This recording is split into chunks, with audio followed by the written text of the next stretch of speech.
So let's begin with the passion icon or the heart icon. Let's go to our icon box partial. Here's our passion selector. And what we're going to do is add some content in the before pseudo selector. Again, we want to make sure that this is for our icon box icon. So we're nesting it within these brackets here. So let's use the and symbol in order to copy this selector here. And we can use either a single colon or a double colon. Let's go ahead and use a single colon. And then we'll use the before pseudo selector. We'll add our brackets. And then we're going to use the content property. And then let's add some text here just to see what it looks like. So we'll save this, jump back to the browser and refresh. And we see that we're now adding the word love before our content here. So ultimately what we want to do is move this icon over to our CSS. So let's cut this out of here, leaving this div empty. We'll save it. Let's go back to our icon box partial. And for this content, let's paste in this value. Now, if we save this, and we go back to the browser and refresh, this is going to look kind of funky. And if we remove the quotes here, which seems like it might solve that problem, because maybe the quotes are saying that we want to display these characters as is, if we save and then refresh, we'll have nothing in here. Now, if we do a search in Google to try to figure out what's going on here, we'll discover that CSS doesn't recognize HTML entity codes like this. Instead, we want to use the Unicode values.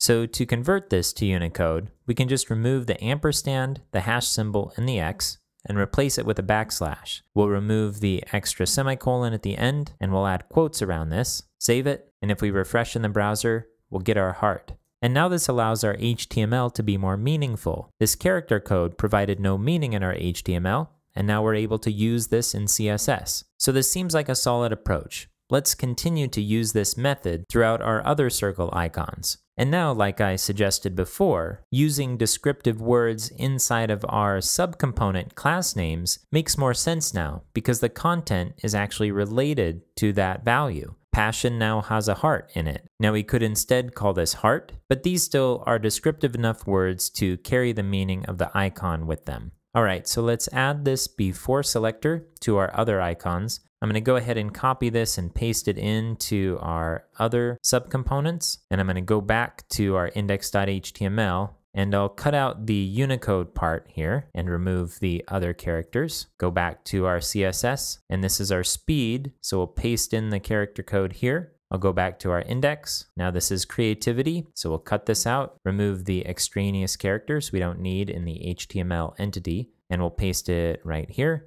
And then finally we have our magic. So I'll cut the code, remove the extraneous values. I'll save this. We'll go back to the CSS, paste in the character code. We'll save this, go back to the browser and refresh. And it looks good. So this is just one use case of using the before pseudo selector to add content to an element that doesn't necessarily have semantic value. You'll definitely find other cases in the future where this technique is going to be useful. Also note that we could have used the after pseudo selector for this as well. In this case, it didn't matter since there's no content, but in the future, when you use this approach, you can add content before or after.